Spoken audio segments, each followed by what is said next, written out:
Mike Johnson's speakership. But here, I just want to alert you, Fred, because Marjorie Taylor Greene is now coming down the steps of the Capitol. Okay. And we're going to try to make sure that we grab her. So stay with me. Okay, it may be a little good. chaotic as we get into position. I was on the edge of my seat, Manu, for you, looking over your shoulder, knowing that I need to cut you loose. Again, as I said, she has declined to comment through the course of the day. Stay with me live, because we do want to get an answer to her. Let her come all the way down. Let her come down. Let her come down. Let her come down, guys. Hey, let her come down. Right here. Please. Okay, so we saw what happened with this vote. We saw your amendment go down. We saw all your frustration with Mike Johnson. So is today the day you're going to call for the vote seeking his ouster?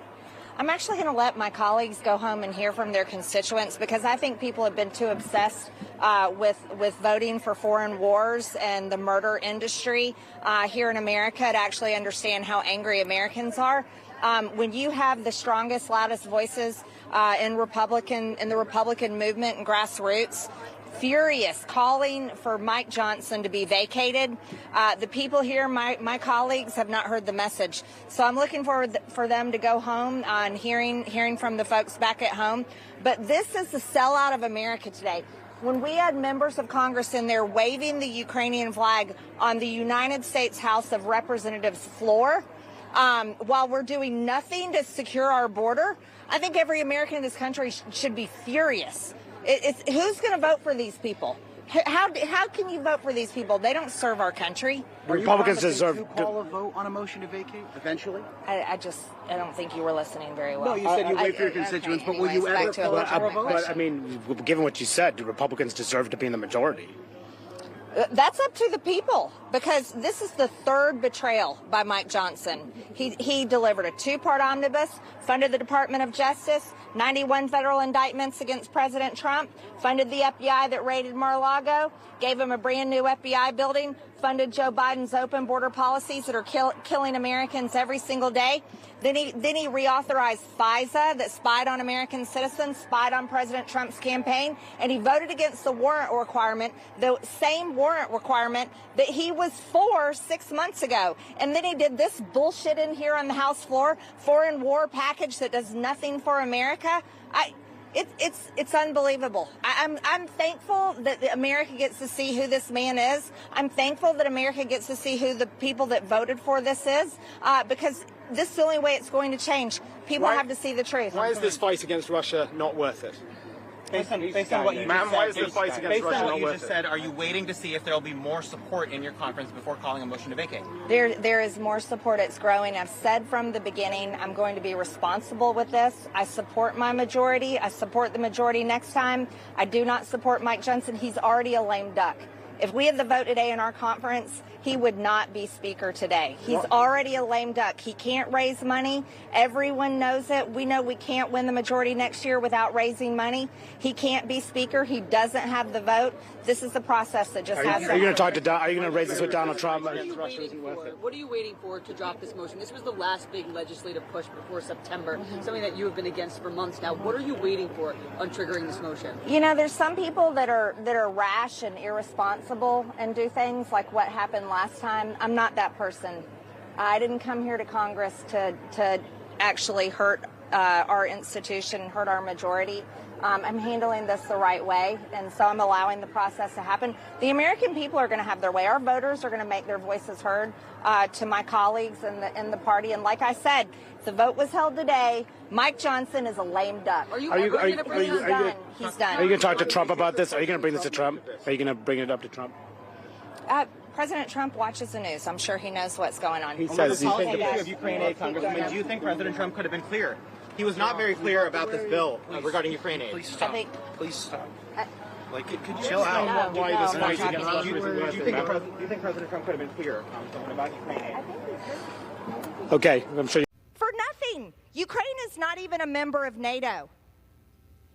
Ukraine is not a member of NATO, but the most important thing you hear in Washington, D.C. is, oh, we have to spend Americans' hard-earned tax dollars over to Ukraine and keep the money going to continue to murder Ukrainians, wipe out an entire generation of Ukrainian men so that there are widows, there are fatherless orphans, there are not enough men to work in their industries. Oh, but you really support Ukraine.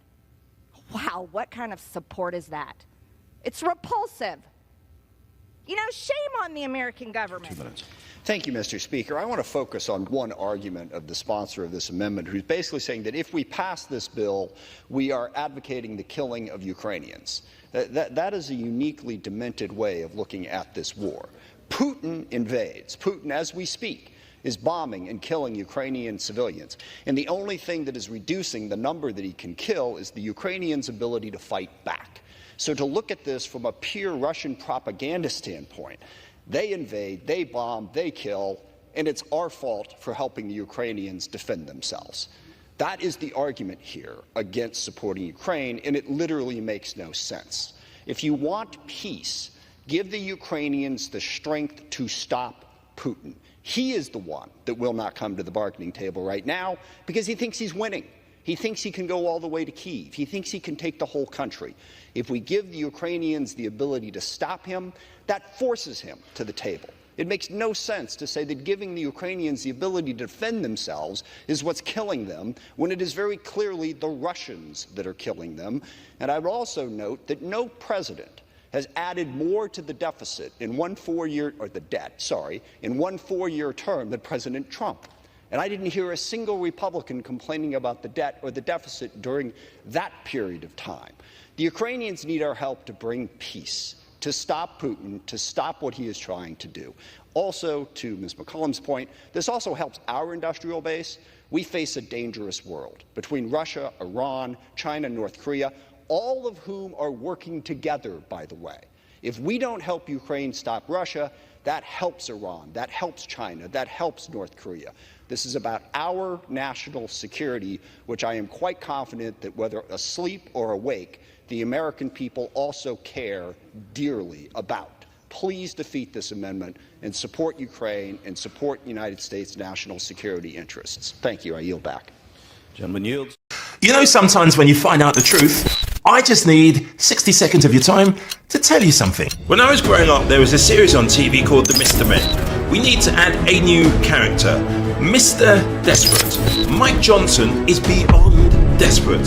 He's the sort of person that needs likes, needs retweets, all of that social media stuff that boosts his ego. The story of Mike Johnson is the story of a collaborator. Is nothing there. He is like the most insecure politician you can imagine, where he even has to bring along Elise Stefanik to butter his backside.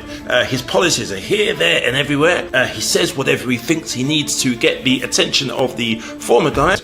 Plays any card, has a black son. My wife Kelly and I, when we were newlyweds, we took custody of a young black kid in Baton Rouge. We were living there. Michael, he's our son. And he hates homosexuals, plays the religious card. You tell me right now, in one sentence, one word, sum up Mike Johnson.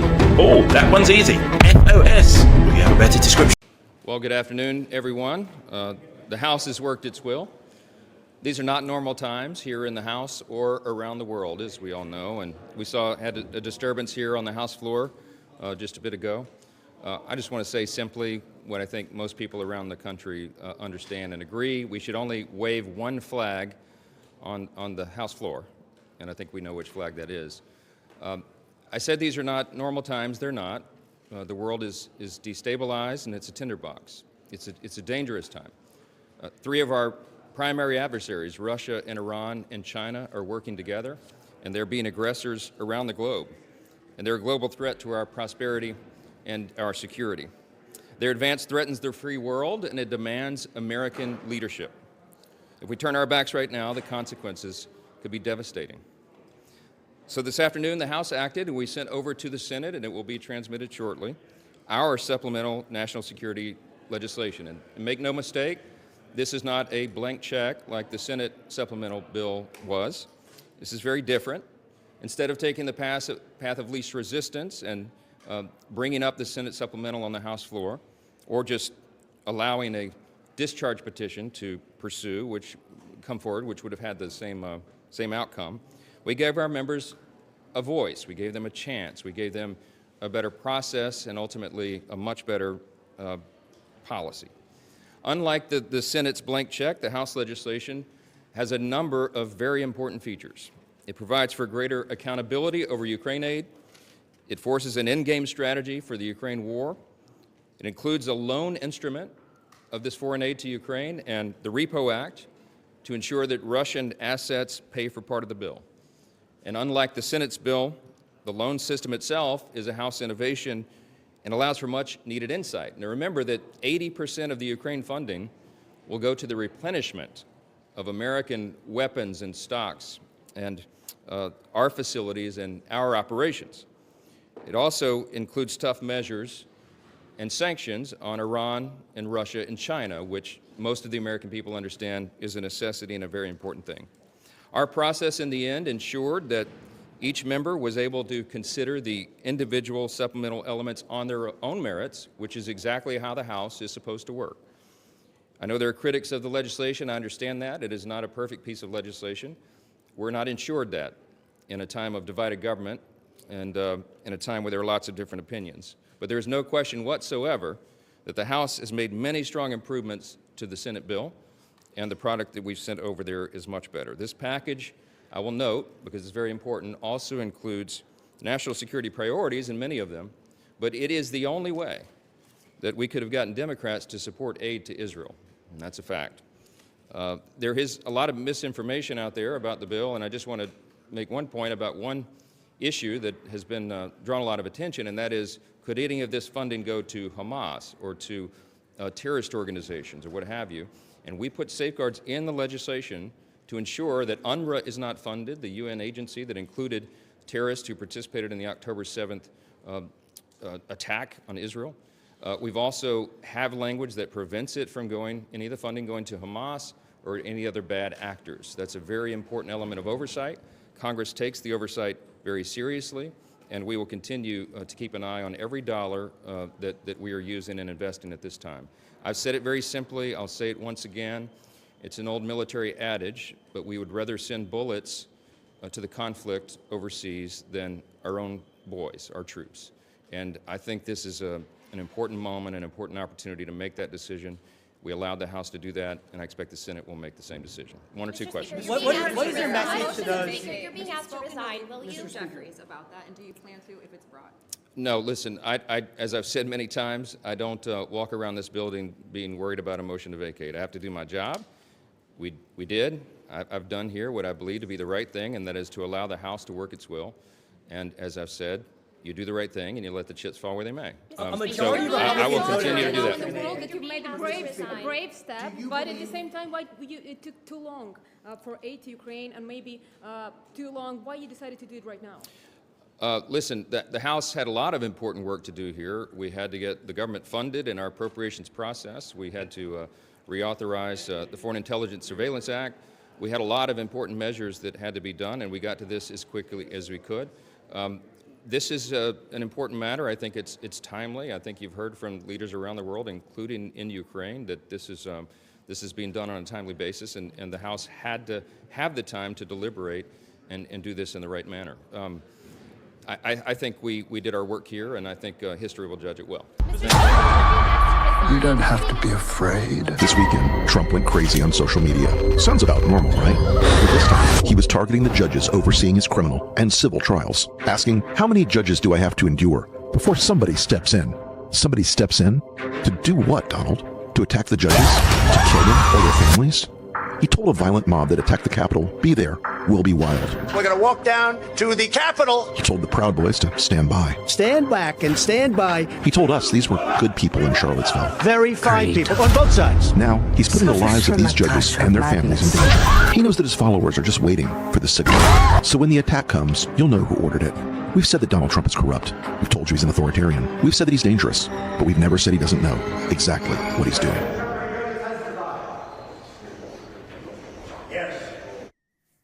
If you ever wanted a better example of how the two political parties right now appear to be literally at opposite ends of how to get the job done, just watch this clip.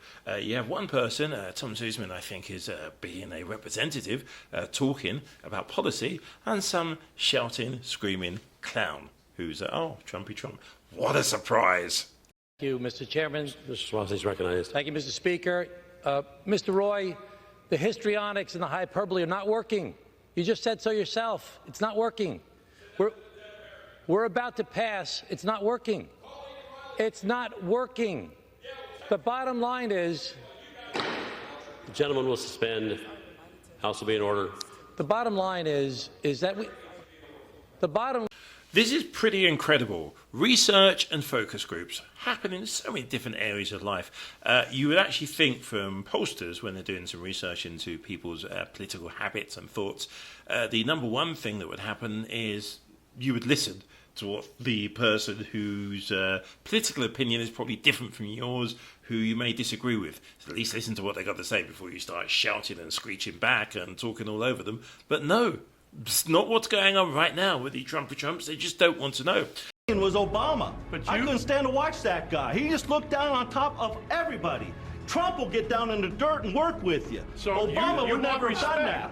You want respect, but you have a president who takes on women, minorities, everything but white and you know what? males. He won the election. And he won. He didn't get and the you guys popular can't vote. handle that. He didn't. I don't know why he's racist. No, You why have do to you ask perceive him. it that way? Why do black people hate because he said something. He says all those Mexicans are rapists and murderers. That's not what he said. Okay, and then yes, he did say that. Yes, he did. Can I finish my? I didn't say that. You're talking about. I'm talking about when he was running. Yeah, I know. He said they send the worst among them. Some of them are rapists. Some of them are drug dealers and murderers. They asked me. And I asked the question is, what exactly is it that they are so angry and so annoyed about if they're only shouting, only talking, only being rude, only stopping anybody having any opinion unless it's theirs? How is that actually, I'm being serious here, how is that actually going to get anything solved?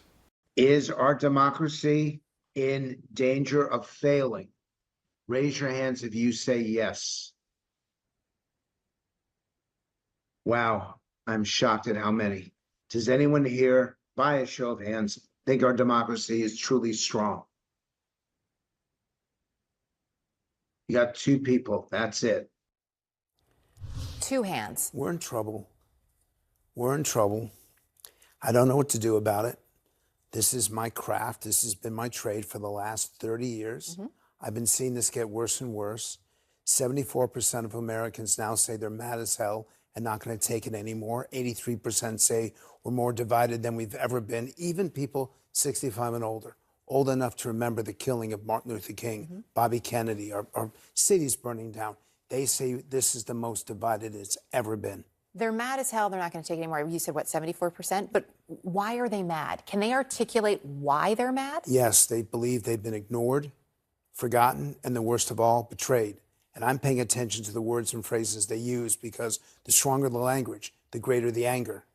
And I've seen this and I feel this, and I'm reminding them, your children are watching, your friends are watching, and they don't care anymore because they want to own the opposition rather than change the opposition. Or talk to the opposition. Really quickly, too, because I do want to get to one other topic with you. The younger voters who you spoke with there, who see the democracy at risk, only 2 of them said that democracy is strong. Where are they? Are they mad as hell? Are they just throwing up their hands? Do they want to try to change anything? They don't like anybody. Has anybody got any answers?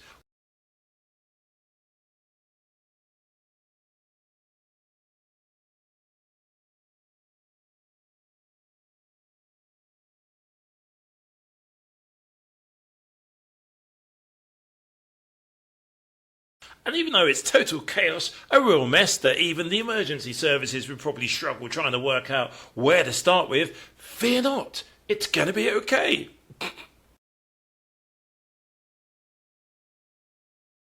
Watch this. It's about 4 to 5 minutes. Please, please, please watch it and give me your answers. What the heck, and I mean what the heck, underline the H, is going on? Such this enemy. He isn't doing anything. He just wants back what was his. But he invaded What was his. He invaded Ukraine, killing thousands of people. That's fine. You can't, I mean, even a broken clock is right twice a day.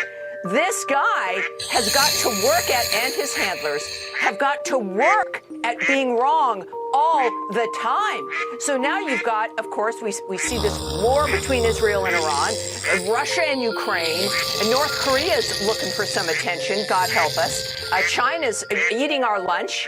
It's just a remarkable dynamic. And I think there's now more and more people saying that they feel dumb and embarrassed for having voted for Joe Biden. But that's what fear does to you.